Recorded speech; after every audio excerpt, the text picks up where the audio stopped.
मित्रों, हमारे YouTube channel study with शरण IAS में आपका स्वागत है।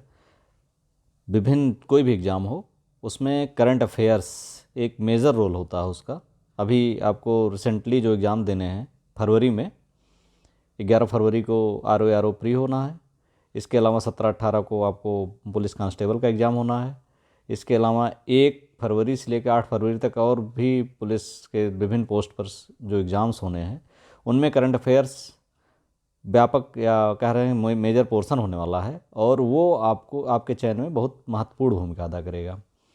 ऐसे में इसको हम इग्नोर नहीं कर सकते हैं। और चूंकि ये जो करंट अफेयर होता है ये बहुत ज़्यादा डीप, इन एग्ज़ाम्स में बहुत ज़्यादा डीप जानने की ज़रूरत नहीं है। इसमें वन लाइनर या आप पढ़ लेते हैं तो वो आपको आपका काम उससे हो जाएगा। वन लाइनर का जो क्लास है वही हम लेके यहाँ पर आए हैं। वन लाइनर क्वेश्चन 1 साल का जो भी GS है आपका, विशेषकर जो 6 मंथ का, पास्ट 6 मंथ का, जस्ट बीते 6 मंथ का करंट अफेयर इसमें है, कवर किया गया है और इससे बाहर आपको नहीं पढ़ने की ज़रूरत होगी। शुरू करते हैं। अगर आपने अभी तक चैनल सब्सक्राइब ना किया सब्सक्राइब कर लें, क्योंकि यहाँ पर आपको हमारे चैनल पर आपके जनरल स्टडीज़ के लिए बहुत सारे मैटर मिल जाएंगे। हिंदी साहित्य का कोई विद्यार्थी है तो उसके लिए सारा मैटर यहाँ उपलब्ध है। ऑप्शनल अगर जो ले रहा हो सिविल सर्विसेज में, अगर सामान्य अध्ययन का ही केवल देखना चाहता तो शार्ट्स के रूप में या क्लासेज के रूप में मैंने बहुत सारी चीज़ में डाल रखी है। आपको कोई भी आप खोलेंगे तो कुछ ना कुछ आपको ज्ञान जरूर मिलेगा। शुरू करते हैं। पहला है वाइब्रेंट गुजरात। देख लीजिए, वाइब्रेंट गुजरात वैश्विक शिखर सम्मेलन हुआ था 2024 का आयोजन किया गया था 10 से 12 जनवरी 2024 में। तो ये गुजरात में हुआ था, ध्यान रखिएगा। ये 10वां संस्करण था। कौन सा था? 10वां संस्करण। पश्चिम बंगाल सरकार ने किस दिन राज्य दिवस, ये तो पूछेगा नहीं। पश्चिम बंगाल सरकार ने किस गीत को राज्य गीत, इसने राज्य गीत के रूप में सूचित किया? बांग्लार माटी को। बांग्ला की माटी, बांग्लादेश की माटी, पश्चिम बंगाल की माटी, बांग्लार माटी या बांग्ला माटी। बांग्लार जल रविन्द्रनाथ टैगोर द्वारा रचित एक कविता है, उसमें उसी से है। केंद्रीय मंत्रिमंडल ने किस हवाई अड्डे को अंतर्राष्ट्रीय विमानपत्तन घोषित किया है? तो सूरत अंतर्राष्ट्रीय हवाई अड्डे को। भारत का पहला पूर्णतः इंटीग्रेटेड स्कूल ऑफ सस्टेनेबिलिटी कहाँ लॉन्च किया गया है? तो ये IIT कानपुर में स्कूल ऑफ सस्टेनेबिलिटी लॉन्च किया गया है IIT कानपुर में। कैश फॉर क्वेरी घोटाले में संलिप्तता के कारण किस सांसद को लोकसभा के अयोग्य घोषित किया गया है? तो ये महुआ मोइत्रा, पूछा जा सकता है, क्योंकि सांसद बहुत कम अयोग्य घोषित होते हैं। तो कैश फॉर क्वेरी घोटाला जान लीजिए। कैश फॉर क्वेरी घोटाले में ये तृणमूल कांग्रेस की सांसद हैं और इन्होंने कृष्णानगर, पश्चिम बंगाल के कृष्णानगर से इन्होंने चुनाव लड़ा था। अगला है क्राइम इन इंडिया 2022 रिपोर्ट जारी की गई थी, राष्ट्रीय अपराध रिकॉर्ड ब्यूरो जारी करता है। ध्यान रखिएगा, ये क्राइम इंडिया रिपोर्ट, ये यहाँ से क्वेश्चन आना है हर एग्जाम में, और विशेषकर उत्तर प्रदेश पुलिस कांस्टेबल के एग्जाम में तो यहाँ से पूछा जाए क्वेश्चन, क्योंकि क्राइम से संबंधित हुई, क्राइम रोकने के लिए पुलिस होती है। तो यहाँ पर क्राइम इन इंडिया 2022 रिपोर्ट कौन जारी करता है? राष्ट्रीय अपराध रिकॉर्ड ब्यूरो जारी करता है। इसके अलावा आप यहाँ देख लीजिए, उससे संबंधित कुछ और डाटा है क्राइम से। प्रति लाख जनसंख्या पर अपराध दर 445 पर 9 से घटकर 2022 में कितनी रह गई थी? 422.2 रह गई है। देख लीजिए, यानी प्रति लाख जो पहले 445.9 थी अपराध दर थी, वो 422.2 हो गई है। और सबसे कम अपराध कहाँ होता है? प्रति लाख जनसंख्या पर सबसे कम अपराध कहाँ होता है? कोलकाता। ये भी बहुत महत्वपूर्ण डाटा है। विश्व के पहले पोर्टेबल अस्पताल का अनावरण कहाँ किया गया? विश्व का पहला पोर्टेबल है, 2 दिसंबर को अनावरण किया गया है। देख लीजिए, ये कहाँ है? गुरुग्राम, हरियाणा। ठीक। और इस अस्पताल का नाम है आरोग्य मैत्री क्यूब, और इससे भीष्म परियोजना के तहत निर्मित किया गया है। भीष्म परियोजना के तहत निर्मित किया गया, यानी गुरुग्राम, हरियाणा। कहाँ पे निर्मित किया गया है? गुरुग्राम, हरियाणा का जो वो है वहाँ से निर्मित किया गया है। देख लीजिए, गुरुग्राम, हरियाणा में आरोग्य मैत्री एंड क्यूब इसका नाम है, भीष्म परियोजना के अंतर्गत इसे निर्मित किया गया है। अब अगला देखिए, यहाँ से आपको सब चीज़ें जो भी जरूरी है मैं मेंशन कर दूंगा कि कौन सा इंपॉर्टेंट है, क्योंकि सबसे बड़ी चीज़ ये होती है कि इसमें क्या पढ़ा जाए क्या छोड़ा जाए। तो छोड़ने वाला ज़्यादा जरूरी होता है, हम सब नहीं पढ़ सकते हैं। केंद्रीय मंत्रिमंडल ने विशेष रूप संवेदनशील जनजातियों के लिए किस योजना को मंजूरी दी है? तो ये प्रधानमंत्री जनमन योजना है। ये याद रखिए, जनजातियों के लिए है। जनजाति आदिवासी न्याय महाअभियान इसका नाम है, प्रधानमंत्री जनजाति आदिवासी न्याय महाअभियान जनमन योजना।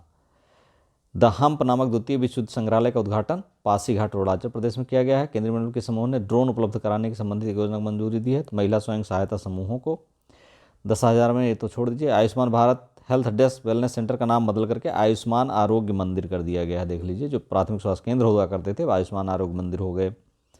काशी तमिल संगमम का दूसरा चरण 17 से 30 दिसंबर 2023 को काशी तमिल संगम होते थे प्राचीन काल में।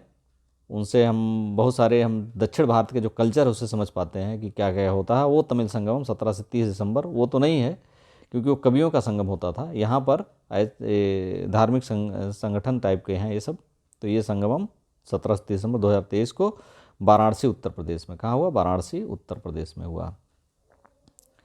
अब गुजरात ने किस मछली को राज्य मछली घोषित किया? घोल मछली एक है, इसको राज्य मछली घोषित किया गया है। किस राज्य के रिस्पांसिबल टूरिज्म मिशन को संयुक्त राष्ट्र विश्व पर्यटन संगठन के ग्लोबल केस स्टडीज में शामिल किया गया? केरल को। इसके रिस्पांसिबल टूरिज्म मिशन को संयुक्त राष्ट्र विश्व पर्यटन संगठन, ये संयुक्त राष्ट्र वर्ल्ड टूरिज्म ऑर्गेनाइजेशन की ग्लोबल स्टडीज केस स्टडीज में शामिल किया गया है 21 दिसंबर 2023 को, केरल की। इंपॉर्टेंट है। पहला 3D मंदिर का अनावरण कहाँ किया गया? सिद्धपेट तेलंगाना में। तेलंगाना तो ऐसे ही हब है किसका?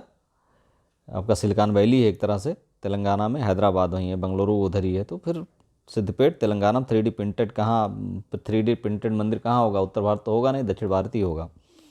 ध्यान रखिएगा। साथी पोर्टल किसके द्वारा लॉन्च किया गया? तो ये IIT कानपुर द्वारा। साथी पोर्टल किसके द्वारा लॉन्च किया गया? IIT कानपुर द्वारा। साथी का पूर्ण रूप क्या है? तो self assessment test and help for entrance examination, साथी। अग्नि किस मंत्रालय द्वारा लॉन्च की गई? केंद्रीय आयुष मंत्रालय द्वारा। ये आयुष ज्ञान नैपुण्य पहल है। किस तरह से विकसित भारत संकल्प, किस शहर से? तो विकसित भारत संकल्प यात्रा शुरू हुई है।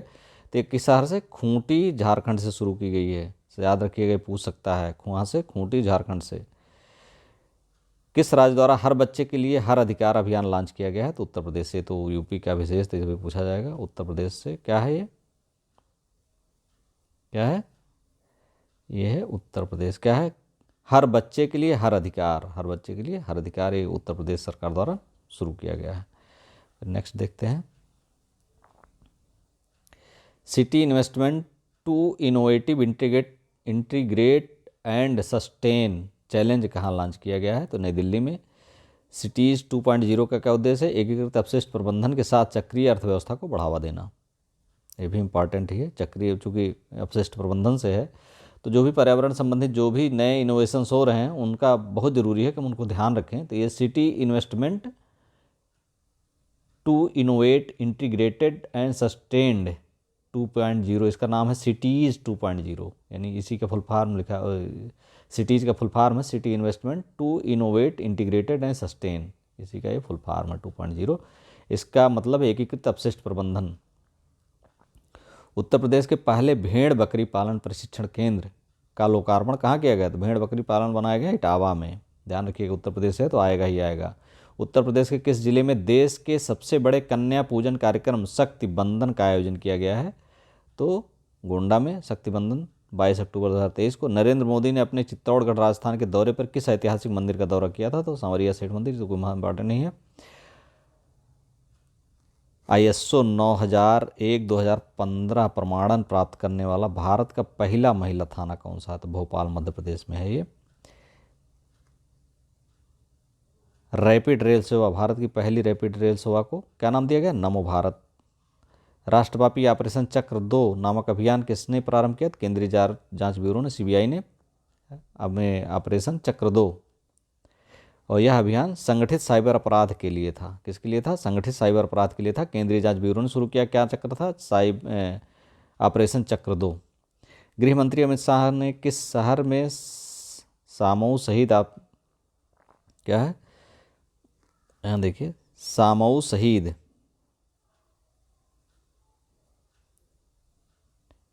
गृह मंत्री अमित शाह ने किस शहर में सामऊ शहीद स्मारक पुस्तकालय का उद्घाटन? गांधीनगर गुजरात में। यह स्मारक किस क्रांति से संबंधित है? 1857 क्रांति से। प्रधानमंत्री नरेंद्र मोदी ने युवा विकास के लिए किस नए सरकारी मंच को लॉन्च किया है? तो मेरा युवा भारत।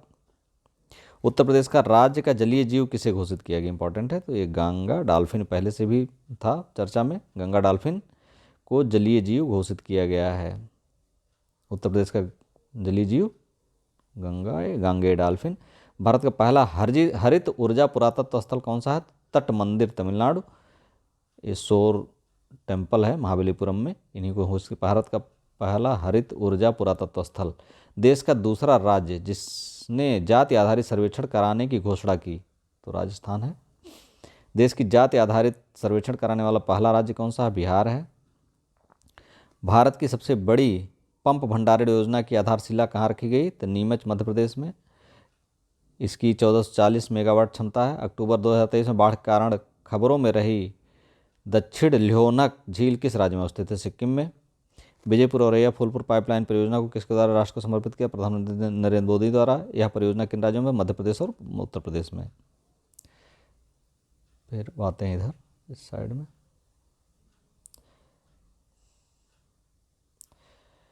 स्वच्छ भारत मिशन चरण 2 के तहत किस राज्य को 100% ODF प्लस का दर्जा प्रदान किया गया है? तो दूसरे चरण में 100% ODF प्लस का दर्जा किसे दिया गया है? उत्तर प्रदेश को। ये काबिल तारीफ भी है और सच भी है कि उत्तर प्रदेश में सब स्वच्छता को लेकर के बहुत बड़ी उपलब्धि हासिल की है, क्योंकि जो शहर हों चाहे गांव हों, चाहे गांव के बाहर का क्षेत्र हो, शहर के बाहर का क्षेत्र हो, जो पहले गंदगी से पटे होते थे जो क्षेत्र, गांव का कुछ उपेक्षित सा हिस्सा या शहर का कोई थोड़ा सा अलग हिस्सा वो उपेक्षित सा होता था, वो अब गंदगी की वजह वहाँ पर रौनक रहती है। तो ये बहुत बड़ी उपलब्धि है सरकार की भी, लोगों का सहयोग और सरकार की इच्छा शक्ति दोनों ने मिल करके उत्तर प्रदेश को इस स्तर में पहुंचा दिया है कि स्वच्छ भारत मिशन 100% ODF प्लस का दर्जा प्राप्त कर पाया। पहला नीलगिरी ताहर दिवस कब मनाया? 7 अक्टूबर को में। नीलगिरी ताहर किस राज्य का राजकीय पशु है? तमिलनाडु। ये पूछा सकता है नीलगिरी ताहर। पुराने संसद भवन को किस नाम से जाना जाएगा? संविधान सदन के नाम से। पुराना संसद भवन संविधान सदन। स्टैचू ऑफ वननेस का अनावरण कहाँ किया गया? शंकराचार्य की स्टैचू है, स्टैचू ऑफ वननेस, तो ओंकारेश्वर मध्य प्रदेश। महिला आरक्षण विधेयक 2023 लोकसभा में कब पारित किया? 20 सितंबर को। इस विधेयक को राज्यसभा में कब पारित किया? 21 सितंबर को। महिला आरक्षण विधेयक 23। यह कौन सा संविधान संशोधन है? 128वां संविधान संशोधन। और इसमें जो है 33% आरक्षण की बात कही गई है, अब जहाँ सब लोग जानते हैं। सितंबर 23 में किस पशु को खाद्य पशु के रूप में मान्यता दी गई? तो मिथुन कोई पशु है। केंद्र सरकार ने कारीगरों के लिए कौन सी योजना प्रारंभ की? विश्वकर्मा योजना। 17 सितंबर 2023 को विश्वकर्मा योजना। विश्व की सबसे बड़ी MICE सुविधाओं से एक का प्रधानमंत्री नरेंद्र मोदी ने उद्घाटन किया। यशोभूम। MIEC सुविधाओं का पूर्ण रूप क्या है? तो इसको छोड़ दीजिए। प्रधानमंत्री नरेंद्र मोदी ने कहाँ एथिलीन क्रैकर परियोजना की आधारशिला रखी? तो बीना रिफाइनरी मध्य प्रदेश में। किस राज्य ने राज्य की पहली सेवा क्षेत्र नीति को मंजूरी प्रदान की? तो उत्तराखंड। भारतीय सेना ने पूर्व सैनिकों और शहीदों के परिजनों के कल्याण के लिए कौन सा प्रोजेक्ट लॉन्च किया है? प्रोजेक्ट नमन। केंद्रीय मंत्रिमंडल ने उज्ज्वला योजना को किस वर्ष तक विस्तारित करने की मंजूरी प्रदान की? तो देख लीजिए, उज्ज्वला योजना 2025-26 तक विस्तारित कर दी है। अभी प्रधानमंत्री द्वारा जो अयोध्या में प्रोग्राम किया, रैली की गई थी, इसके तहत 10 लाख में लाभार्थी के घर जाकर के चाय पी गई थी, तो ये चर्चा में उस समय रहा था। तो इसे 25-26 तक उज्ज्वला योजना को विस्तारित किया गया। इसमें फ्री सिलेंडर और गैस दिया जाता है। स्वच्छ वायु सर्वेक्षण 2023 में राष्ट्रीय स्तर पर 10 लाख से अधिक आबादी पर शीर्ष 3 शहर कौन से हैं? तो इंदौर, आगरा और ठाणे। सोच लीजिए, आगरा पहले गंदा माना था, लेकिन आगरा स्वच्छता के मामले में दूसरा, इंदौर और यूपी का पहला शहर है जहां पर वायु स्वच्छ है। केंद्र सरकार ने उधमपुर रेलवे स्टेशन का नाम बदलकर क्या रखने की मंजूरी दी है? शहीद कैप्टन तुषार महाजन रेलवे स्टेशन, उधमपुर, जम्मू कश्मीर। उत्तर प्रदेश राज्य की इस नदी में जटायु क्रूज सेवा शुरू की गई? सरयू नदी में। अभी ये सरयू नदी में अयोध्या में शुरू की गई। उत्तर प्रदेश का पहला ग्लास स्काई वॉक कहाँ बनाया गया? चित्रकूट में। ग्लास स्काई वॉक बनाया जा रहा है चित्रकूट में। आयुष्मान भव अभियान का उद्घाटन कहाँ से किया गया? तो गांधीनगर गुजरात से। ये स्वास्थ्य विभाग का एक प्रोग्राम है, आयुष्मान भव, गांधीनगर गुजरात से। ठीक, अब इधर आते हैं। अब नेशनल खत्म हो गया, इंटरनेशनल चीज़ें देखते हैं। International news. पोलैंड के नए प्रधानमंत्री के रूप में किसने शपथ ग्रहण की? डोनाल्ड टस्क ने 13 दिसंबर को। Quality of living city ranking 2023 किसके द्वारा जारी किया गया? तो मर्सर, 12 दिसंबर को मर्सर द्वारा। रैंकिंग में कितने शहर को शामिल किया? 241 शहर को। रैंकिंग में 3 शहर कौन से हैं टॉप? तो वियना ऑस्ट्रिया, ज्यूरिख स्विट्जरलैंड और ऑकलैंड। यानी क्वालिटी ऑफ लिविंग देख लीजिए, क्वालिटी ऑफ लिविंग में नंबर 1 पर वियना है, नंबर 2 पर ज्यूरिख है, 3 पर स्विट्जरलैंड। इसमें कितने भारतीय शहर हैं? 7 शहर शामिल हैं भारतीय। पहला है औरंगाबाद, ठीक, दूसरा पुणे, तीसरा बंगलुरु, चौथा चेन्नई, पांचवा मुंबई, छठा कोलकाता, सातवां नई दिल्ली। इनमें 153, 54, 56, 61, 161, 164, 170, 172 ये आप देख सकते हैं इनका स्थान है। Global river cities alliance GRCA कहाँ लॉन्च किया गया है? तो ये दुबई में COP 28 के दौरान। ग्लोबल रिवर सिटीज अलायंस, इस अलायंस में भारत समेत 111 देश शामिल हैं। इस अलायंस में जो शामिल देश हैं Bharat, Denmark, Cambodia, Japan, Bhutan, Australia, Netherland, मिस्र, घाना, हंगरी एवं अमेरिका महत्वपूर्ण नहीं। किस शहर की मेजबानी में global partnership of artificial intelligence शिखर सम्मेलन का आयोजन हुआ? तो आर्टिफिशियल इंटेलिजेंस भारत सॉफ्टवेयर का हब है, तो जाहिर सी बात है नई दिल्ली में हुआ है। किस देश के राष्ट्रपति विलियम समोई रूटो भारत की आधिकारिक यात्रा पर आए थे? केन्या के राष्ट्रपति हैं विलियम समोई रूटो। अमूर्त सांस्कृतिक धरोहर के संरक्षण के लिए अंतर सरकारी समिति का 18वां सत्र कब आयोजित किया गया? तो इस कोई मतलब नहीं, इस बैठक का आयोजन कहाँ किया गया? तो आज इस आयोजन किस द्वारा किया गया? यूनेस्को द्वारा। इसमें भारतीय नृत्य की मानवता को अमूर्त, ये जो बैठक हुई है अमूर्त सांस्कृतिक धरोहर संरक्षण के लिए, ये 5 से 8 दिसंबर को कसाने बोट्सवाना में हुई है और इसमें इसे यूनेस्को ने आयोजित किया है, अमूर्त सांस्कृतिक धरोहर की बैठक। और भारत की जो गरबा नृत्य है गुजरात का, इसे इसमें शामिल किया गया है गुजरात के गरबा नृत्य को शामिल किया गया है और शामिल होने वाली भारत की 15वीं अमूर्त सांस्कृतिक धरोहर है। ये बहुत इंपॉर्टेंट है, देख लीजिए, इसमें सब इससे क्वेश्चन पूछ सकता है। एक कसाने बोट्सवाना में आयोजित हुआ है, कसाने बोट्सवाना अमूर्त सांस्कृतिक धरोहर की यूनेस्को की बैठक कसाने बोट्सवाना की 5 से 8 दिसंबर को यूनेस्को आयोजित करता है। इसमें गरबा को अमूर्त सांस्कृतिक धरोहर के रूप में घोषित किया गया है, 15वीं अमूर्त सांस्कृतिक धरोहर है। Time person of the year 2023 किसे चुना गया है? ये भी बहुत बार पूछा जाता है। 6 दिसंबर 2023 को टेलर स्विफ्ट, अमेरिकी पॉप गायिका एवं अभिनेत्री हैं। टेलर स्विफ्ट कौन है? अमेरिकी पॉप गायिका एवं अभिनेत्री। ये देखिए, ये टेलर स्विफ्ट हैं, ठीक है। CEO ऑफ द ईयर 2023 किसे चुना गया है? तो सैम आल्टमैन को चुना गया। किसको चुना गया? सैम आल्टमैन को। ये है टेलर स्विफ्ट, ये अमेरिकी पॉप गायिका, time person of the year 2023 चुना गया है। और CEO of the year Sam Altman को चुना गया है, ठीक। अगला यहाँ से है athlete of the year Lionel Messi, ये बार बार चुना जाते हैं, ये दूसरा कोई आ ही नहीं पा रहा। Lionel Messi. दुनिया की 100 सबसे शक्तिशाली महिलाओं की सूची किसके द्वारा जारी की गई? तो फोर्ब्स द्वारा जारी की गई। एथलीट ऑफ द ईयर 2023, एथलीटों में लियोनल मैसी। एथलेटिक्स वहाँ चले, क्रिकेट होता तो अब कुछ संभावना बनती भारत की, एथलेटिक्स में भी कुछ साल लगेंगे भारत को उस लेवल में पहुँचने में। दुनिया की 100 शक्तिशाली महिलाओं की सूची में किसके द्वारा जारी की गई? फोर्ब्स द्वारा जारी की गई। इसमें नंबर 1 पर है उर्सुला वान डेर लियोन, ठीक, अध्यक्ष यूरोपीय आयोग। दूसरा क्रिस्टीन लेगार्ड, अध्यक्ष यूरोपीय सेंट्रल बैंक। तीसरा कमला हैरिस, उपराष्ट्रपति अमेरिका। सूची में कितने भारतीय महिलाओं को शामिल किया गया है? ये महिलाएं निर्मला सीतारमण, नंबर 1 रैंकिंग है। रोशनी नाडर मल्होत्रा, समग्र रैंकिंग 60 है इनकी। दूसरे नंबर पर सोमा मंडल, समग्र रैंकिंग इनकी 70 है। किरण मजूमदार शाह, समग्र रैंकिंग 76 है। किस देश ने चीन के बेल्ट एंड रोड इनिशिएटिव से बाहर होने की घोषणा की? इटली ने, ठीक। 6 दिसंबर को भारत ने किस देश के साथ संयुक्त रूप से लीड T 2.0 शुभारंभ किया? तो स्वीडन के साथ। ये क्या है? Leadership group of industry transition. किस देश को अंतर्राष्ट्रीय समुद्री संगठन परिषद के लिए पुनः निर्वाचित किया गया है? तो भारत को किस द्विवर्षीय कार्यकाल चुना गया? 2024। भारत को किस द्विवर्षीय कार्यकाल 24-25 के लिए चुना गया? जलवायु परिवर्तन सूचकांक 2024 किसके द्वारा जारी किया जाता है? तो Germanwatch New Climate Institute तथा Climate Action Network International network द्वारा जारी किया। सूचकांक में कितने देश शामिल किया? 63 देश। जलवायु परिवर्तन सूचकांक जो जारी किया जाता है। सूचकांक प्रथम 3 देश कौन से हैं? कोई नहीं, प्रथम 3 खाली है। शीर्ष 3 देश जो हैं वो कौन कौन है? ये देखिए, जलवायु परिवर्तन सूचकांक यहाँ सबसे ज़्यादा इंपॉर्टेंट है।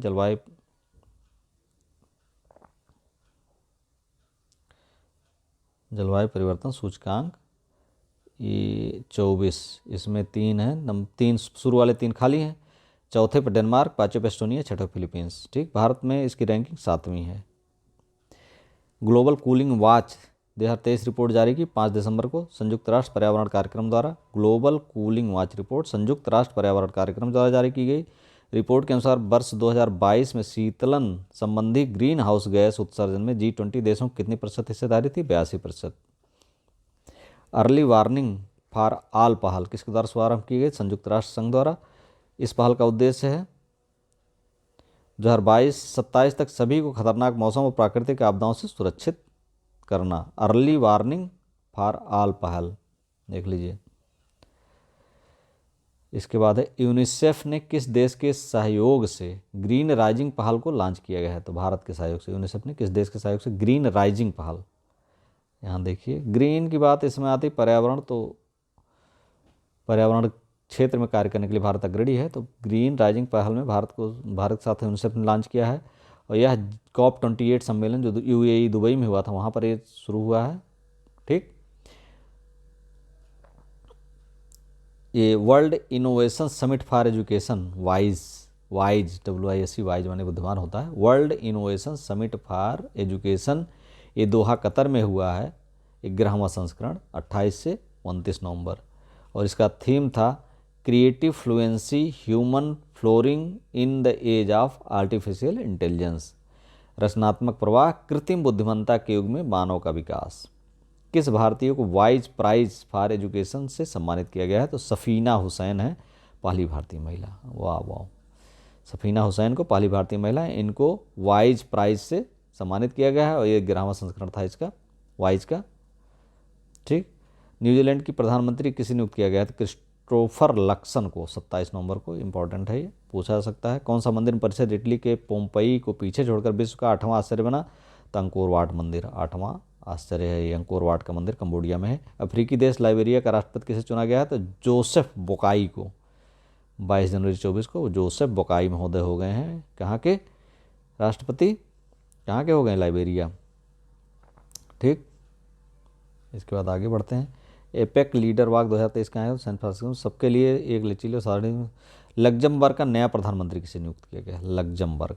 ठीक, तो ये है लग्जमबर्ग का नया प्रधानमंत्री किसे नियुक्त किया गया है? यहाँ है, ये देखिए, ल्यूक फ्रीडेन को। किसको? ल्यूक फ्रीडेन को। मालदीव के नए राष्ट्रपति के रूप में किसने शपथ ग्रहण किया? डॉक्टर मोहम्मद मुइज्जू। डॉक्टर मोहम्मद मुइज्जू। ये कुछ चाइना परस्त टाइप का है, इसलिए अभी हाल में मालदीव के साथ कुछ क्लैश भारत का हुआ है, जिससे मालदीव को क्षति तो उठानी ही पड़ेगी। और चीन के साथ जाने की जो उसकी एक रणनीति होती है उसका खामियाजा भी उसे भुगतना पड़ेगा। बंगाल खाड़ी में चूँकि भारत से जुड़ा हुआ है, तो ऐसे में चीन भी उत्तरी सागर में भारत के हस्तक्षेप को कम करने के लिए यहाँ पर प्रेशर बढ़ाता ही रहता है। और इन सब चीज़ों को, श्रीलंका को, इधर आपको मालदीव को, म्यांमार को, बांग्लादेश, इन सब देशों को समझना पड़ेगा। उधर आपके किसको?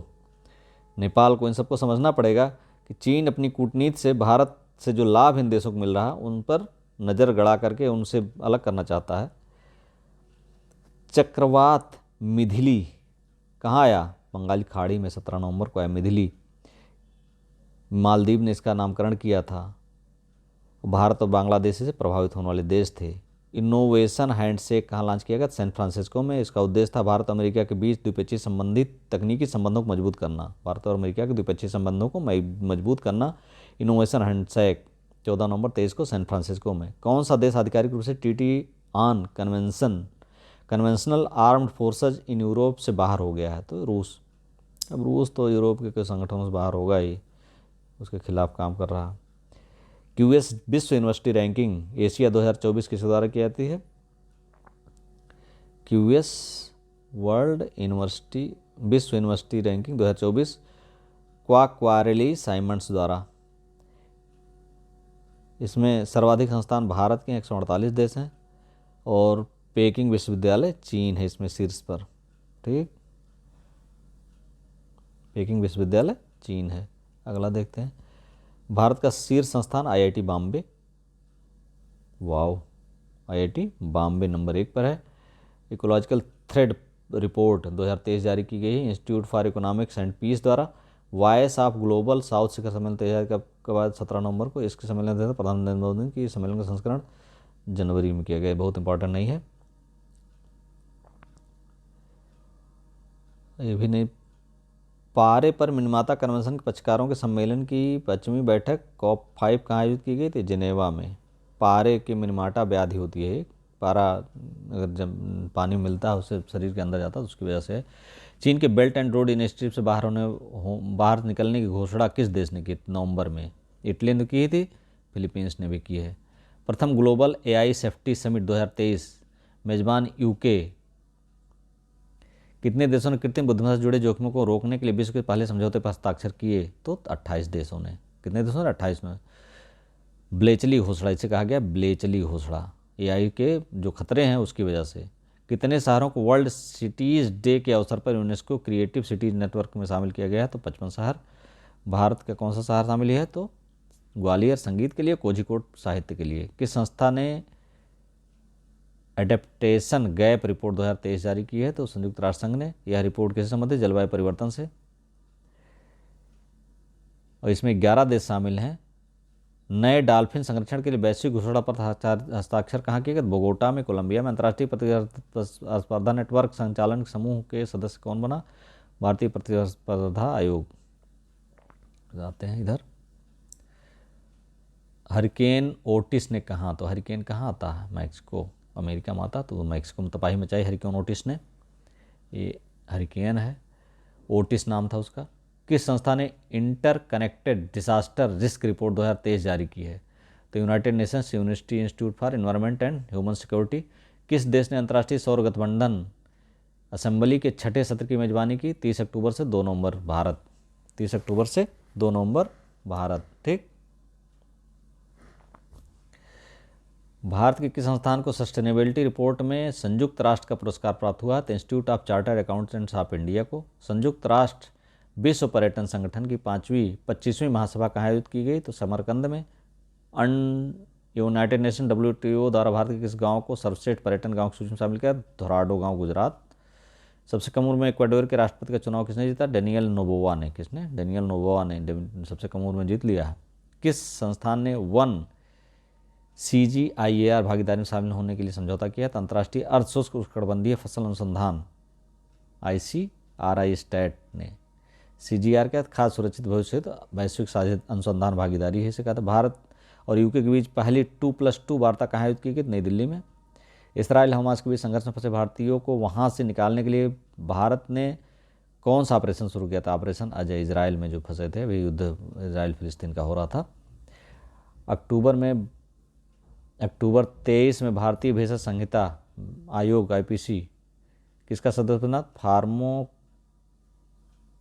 Discussion group. किस देश की पहली महिला राष्ट्रपति सामिया सुलू हसन ने भारत की राजकीय यात्रा? तंजानिया की। सामिया सुलू हसन कहाँ की राष्ट्रपति? भारत की यात्रा पर आई थी, तंजानिया की। किस विश्वविद्यालय द्वारा सामिया सुलू हसन को डॉक्टरेट की उपाधि? JNU द्वारा। भारत के बाहर विश्व के दूसरे सबसे बड़े हिंदू मंदिर अक्षरधाम का उद्घाटन कहाँ किया? न्यू जर्सी USA में। इजराइल ने फिलिस्तीन के आतंकवादी समूह हमास के खिलाफ कौन सा ऑपरेशन आरंभ किया? तो operation iron swords. Global hunger index किसने जारी किया? तो concern world wide and belt hunger health ने। हालांकि ये बहुत गड़बड़ रिपोर्ट जारी करता है, क्योंकि भारत 111वें स्थान पे है। सोचिए, आपके बांग्लादेश बैंकरप्ट दिवालिया हुए श्रीलंका और नेपाल से भी पीछे है। ऐसा कहाँ, कैसे संभव है? प्रशांत भारत की अगला है, 111वां स्थान है भारत का। प्रशांत भारत के द्वीप राष्ट्र वनुआतू के नए प्रधानमंत्री कौन है? Charlot Salwai. Asia Pacific Institute for Broadcasting Development का लगातार तीसरी बार अध्यक्ष किस चुना गया भारत को? Asia Pacific Institute for Broadcasting development. Uttar America के पहले गांधी संग्रहालय का उद्घाटन कहाँ किया गया था? ह्यूस्टन में। भारत के बाहर डॉक्टर भीमराव अम्बेडकर की सबसे बड़ी प्रतिमा स्टैचू का ऑफ इक्वलिटी का अनावरण कहाँ किया गया? तो मेरीलैंड यूएसए में। वैश्विक नवाचार सूचकांक 2023 किसके द्वारा जारी किया? वैश्विक बौद्धिक संपदा संगठन द्वारा। इस सूची में कितने देशों को शामिल किया गया था? 132 देशों को। शीर्ष पर स्विट्जरलैंड है वैश्विक नवाचार सूचकांक 23 में, और भारत 40वें स्थान पे है। ठीक। संयुक्त राष्ट्र महासभा के किस सत्र के उच्च स्तरीय खंड का आयोजन किया गया? 18-26 सितंबर 2023 18वें सत्र का। इस सत्र की अध्यक्षता किसके द्वारा की गई? डेनिस फ्रांसिस द्वारा। वर्ल्ड यूनिवर्सिटी रैंकिंग 2024 किसके द्वारा? द टाइम्स हायर एजुकेशन द्वारा वर्ल्ड यूनिवर्सिटी रैंकिंग जारी की जाती है। इस सूची में शीर्ष पर university of Oxford United kingdom का है। भारतीय विज्ञान संस्थान बेंगलुरु इसमें शीर्ष पर है भारत का। किस समूह के संयुक्त, ये भारत में शीर्ष पर है, विश्व में जो टोटल रैंकिंग है उसमें ऑक्सफोर्ड है शीर्ष पर वर्ल्ड यूनिवर्सिटी रैंकिंग में। किस समूह ने संयुक्त अंतरिक्ष उद्यम की स्थापना की? I2U2। किन देशों के सैन्य संस्थाओं ने साहेल सुरक्षा समझौतों पर हस्ताक्षर किए? 16 सितंबर। माली, बुर्किना फासो, नाइजर। संयुक्त राष्ट्र जलवायु परिवर्तन शिखर सम्मेलन कहाँ आयोजित किया गया? संयुक्त राष्ट्र जलवायु महत्वाकांक्षा है। कितने शिखर सम्मेलन होते हैं कि आदमी, बच्चे कितना याद करें।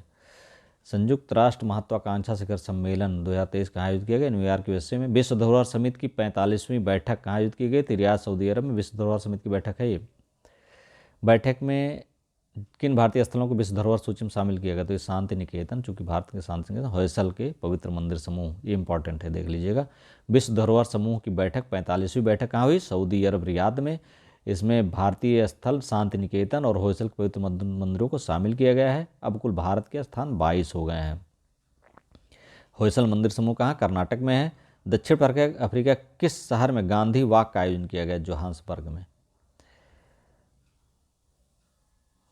जितनी गांधी की हम कदर करते हैं उससे ज़्यादा अफ्रीका वाले कदर करते हैं। अमेरिका के किस शहर का सनातन धर्म दिवस मनाने की घोषणा? अमेरिका किस शहर द्वारा सनातन धर्म दिवस मनाने की? लुइसविले, केंटकी प्रांत में लुइसविले शहर है, इसमें सनातन धर्म दिवस मनाने की घोषणा की गई है, और ये 3 सितंबर को मनाया जाएगा प्रत्येक साल। लीबिया में किस तूफान ने भयंकर तबाही बनाई? डेनियल तूफान आया था लीबिया में। विश्व के सर्वश्रेष्ठ देशों की रैंकिंग 2023 किस द्वारा की थी? USA news and world report द्वारा। शीर्ष पर स्विट्जरलैंड है। भारत का 30वां स्थान है। वैश्विक जैव ईंधन गठबंधन का शुभारंभ 9 सितंबर 23 को किया गया। किस देश ने मिनटमैन 3 मिसाइल का सफलतापूर्वक परीक्षण किया? मिनटमैन मिसाइल अमेरिका ने। ये अंतर्महाद्वीपीय बैलिस्टिक मिसाइल है, ICBM। वाह, मिनटमैन नाम है, मिनटमैन, मिनटों में देश को साफ कर दे। प्रधानमंत्री मोदी ने किस देश में भारतीय दूतावास स्थापित करने की घोषणा की है? तिमोर लेस्टे, एक नया प्रांत, नया देश है, नया देश कर नया हमारे यहाँ भारतीय दूतावास यहाँ स्थापित हुआ, पहले नहीं था। काठमांडू कलिंग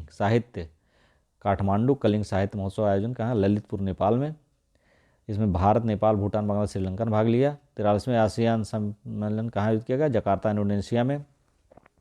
विश्व प्रतिभा रैंकिंग 2023 किसके द्वारा आयोजित की गई? तो ये है international institute for management development द्वारा। इस रैंकिंग में कितने देश? 65 देश। प्रतिभा रैंकिंग प्रथम रैंक स्विट्जरलैंड, भारत का रैंक 56वां।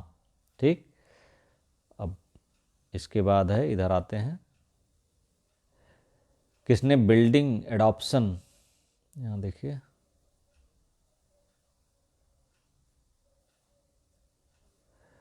किसने building adoption and analysis resilience in the Hindu Himalayas नामक पहल शुरू की? तो एशिया विकास बैंक ने। इस पहल के तहत ADB किन देशों को जलवायु अनुकूल सहायता प्रदान करेंगे? नेपाल और भूटान को। स्वास्थ्य और सुरक्षा पर 23वीं विश्व कांग्रेस का आयोजन सिडनी में। स्वास्थ्य और सुरक्षा पर 23वीं विश्व कांग्रेस, ये पूछा जा सकता है। ISSA विजन 23 पुरस्कार किसने जीता? कर्मचारी राज्य बीमा निगम ने। ग्लोबल ड्राउट स्नैपशॉट 23 किसने जारी की? UNCC ने। ग्लोबल क्रेडिट आउटलुक 24 द्वारा जारी किया गया। SP and global reading. Bharat किस वर्ष तक विश्व की तीसरी सबसे बड़ी अर्थव्यवस्था बन जाएगा? इंपॉर्टेंट है, वर्ष 2030 तक तीसरी बन जाएगा, सोच लीजिए। 9वां इंडिया फूड एक्सपो 23 कहाँ आयोजित किया गया? लखनऊ में। या फूड एक्सपो किसके द्वारा? Indian industry association. भागीदार देश वियतनाम। एशिया का सबसे बड़ा ओपन एयर वार्षिक मेला बाल यात्रा कटक उड़ीसा में। किस देश ने देश के पहले टेलीकॉम सेंटर ऑफ एक्सीलेंस के निर्माण की मंजूरी दी? उत्तर प्रदेश ने। यह सेंटर उत्तर प्रदेश किस जिले में? सहारनपुर में। ग्रीन बिल्डिंग कांग्रेस 2023 का आयोजन कहाँ किया गया? चेन्नई में। हेमफेस्ट इंडिया 2023 का आयोजन कहाँ किया गया? Science city Ahmedabad. Eurasian business summit 2023 का आयोजन कहाँ किया गया? लंदन में। बीबीसी द्वारा 100 प्रेरक और प्रभावशाली महिलाओं की सूची में कितनी भारतीय महिलाओं को शामिल किया गया? तो ये हैं हरमनप्रीत कौर, दिया मिर्जा मनोरंजन श्रेणी में, जित सुन्नमा तेंजिंग पालमो संस्कृत और शैक्षिक श्रेणी में, आरती कुमार राव जलवायु पायनियर श्रेणी में। Global professional of accounts convention छोड़ दीजिए इसको। इसके बाद इधर आइए, अंतर्राष्ट्रीय पर्यटन मार्ट का 11वां संस्करण शिलांग 2024 के लिए अंतर्राष्ट्रीय चीनी संगठन का अध्यक्ष ISO का अध्यक्ष किसे चुना गया है? Bharat. World Coal Association WCA का नाम बदलकर क्या कर दिया गया? Future Coal the Global Alliance and Sustainable Coal. विश्व ऊर्जा और रोजगार रिपोर्ट किसने जारी की? अंतर्राष्ट्रीय ऊर्जा एजेंसी ने। WEF या वर्ल्ड एनर्जी एम्प्लॉयमेंट रिपोर्ट का यह कौन सा संस्करण है? दूसरा। किस राज्य ने राज्य की गायों की जनगणना कराने का निर्णय किया? उत्तर प्रदेश ने। विश्व बौद्धिक संपदा संकेतक 2023 रिपोर्ट जारी की विश्व बौद्ध संपदा संगठन ने। संपूर्ण सूचकांक किसके द्वारा लॉन्च किया गया? सिडबी द्वारा। सिडबी ने सूचकांक किसके साथ मिलकर? जो काटा JOCATA। ठीक, ऐसा बहुत इंपॉर्टेंट नहीं है। India finance report 2023 centre for advanced financial research centre learning. इस रिपोर्ट थीम था कनेक्टिंग द लास्ट माइल। किसने global landscape of climate finance 2023 report जारी की? क्लाइमेट पॉलिसी इनिशिएटिव ने। India international fair trade fair 23 का आयोजन नई दिल्ली में वर्ष 23 में इसका संस्करण आयोजित किया गया, 42वां संस्करण। इसमें एक पार्टनर राज्य बिहार और केरल, फोकस दिल्ली, जम्मू और कश्मीर, महाराष्ट्र, उत्तर प्रदेश। इसके बाद आ जाइए इधर, इम्पोर्टेंट नहीं है। इसके बाद यहाँ आ जाइए, क्षेत्रीय मानव विकास रिपोर्ट UNDP द्वारा जारी की जाती है। इस रिपोर्ट का शीर्षक था making our future the new directions of human development in Asia and Pacific. Global cities index Q3 2023 जारी किया गया नाइट फ्रैंक द्वारा। इस सूची में प्रथम स्थान पर मनीला फिलीपींस, मनीला पहला नंबर पे है। सूची भारतीय शहर शीर्ष शहर मुंबई है। ग्लोबल सिटीज इंडेक्स एक जारी किया गया, देख लीजिए, चूँकि बॉम्बे आया है ये। Global cities index 2023 Knight Frank ने जारी किया। मनीला पहले नंबर पे है। भारत का पहला शहर मुंबई है। एडलगिव हुरुन इंडिया परोपकारी सूची 23 में कितने लोगों को शामिल किया गया? 119 लोगों को। पहले रैंक शिव नाडर, सबसे बड़ा दानदाता। किस भारतीय बैंक ने लंदन स्टॉक एक्सचेंज के सस्टेनेबल बॉन्ड मार्केट प्लेटफॉर्म पर अपने सस्टेनेबिलिटी बॉन्ड को सूचीबद्ध किया? तो इंडिया एग्जिम बैंक ने। Uttar Pradesh state mega expo तो कहाँ? लखनऊ में। किसने crowd funding for terrorism financing शीर्षक से रिपोर्ट जारी किया? फाइनेंशियल एक्शन टास्क फोर्स ने। किस संस्था ने इंटरनेशनल माइग्रेशन आउटलुक 23 जारी किया है? तो आर्थिक सहयोग विकास संगठन ने। यह रिपोर्ट के वर्ल्ड एनर्जी आउटलुक 23 नामक रिपोर्ट अंतर्राष्ट्रीय ऊर्जा एजेंसी ने। इस रिपोर्ट के अनुसार वैश्विक ऊर्जा आपूर्ति में जीवाश्म ईंधन की हिस्सेदारी वर्ष 2023 तक 80% घटाकर कितना करें? 73%। भारत का पहला गैसोलीन और डीजल रेफरेंस फ्यूल किसने लॉन्च किया? इंडियन ऑयल कॉर्पोरेशन लिमिटेड ने।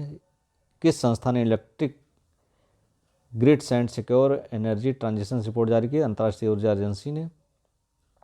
इसके बाद है वैश्विक रिमोट वर्क सूचकांक 2023 किसके द्वारा जारी किया? नॉर्ड लेयर द्वारा। ठीक, अगला है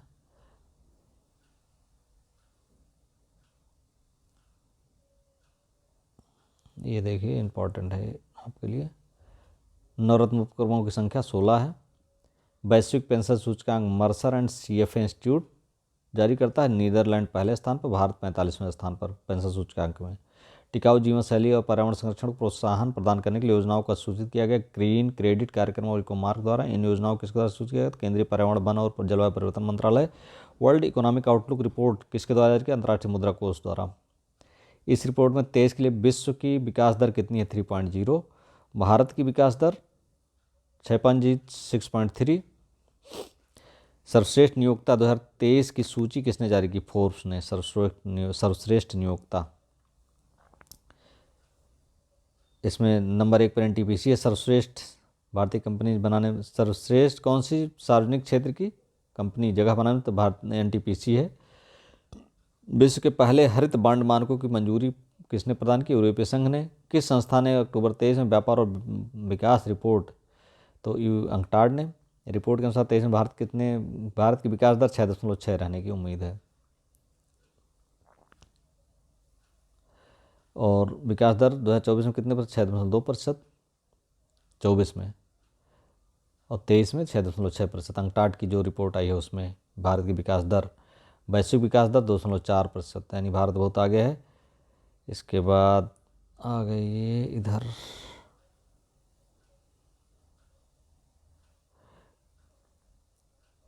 चाचा चौधरी और चुनावी दंगल नामक कॉमिक बुक किसने लॉन्च की? भारत निर्वाचन आयोग ने। हवाई अड्डों पर मेहमानों को व्यक्तिगत सहायता प्रदान करने के लिए प्रोजेक्ट अभिनंदन किस द्वारा शुरू किया? एयर इंडिया द्वारा। किस संगठन ने अपनी क्रेडिट रेटिंग एजेंसी लॉन्च करने की घोषणा की? अमेरिकी संघ ने। टाइम मैगजीन द्वारा वर्ष 23 हेतु विश्व की सर्वश्रेष्ठ कंपनियों की सूची 12 सितंबर। इस सूची में शीर्ष बैंक किस कंपनी और माइक्रोसॉफ्ट द्वारा। इस सूची में शामिल शीर्ष कंपनी कौन सी? इन्फोसिस। इसके बाद ग्लोबल क्रिप्टो एडप्शन सूचकांक, ये कौन सूचकांक है? बहुत नहीं पूछे, जरूरी है इसका। इसमें चौथा संस्करण, भारत का स्थान, प्रथम स्थान भारत है इसमें। इसके बाद अगला है उत्तर प्रदेश सरकार ने किस दिन को व्यापारी कल्याण दिवस, 29 जून को व्यापारी कल्याण दिवस घोषित किया है। और ये नेशनल, इंटरनेशनल और इकोनॉमिक्स संबंधित जो भी चीज़ें थी, और खेल, विज्ञान और कुछ विविध, ये आपको अगली वीडियो में हम अपलोड कर देंगे।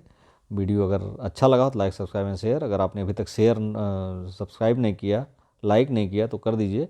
जिससे चैनल पे जो भी सामग्री है आपके एग्ज़ाम्स के दृष्टि से ही हम सारी सामग्री आपके एग्ज़ाम के लिए ही है, जो भी आप खोलेंगे, जो भी क्लास आप पढ़ेंगे वो आपके कहीं न कहीं किसी न किसी एग्ज़ाम में काम आएगा। Thank you for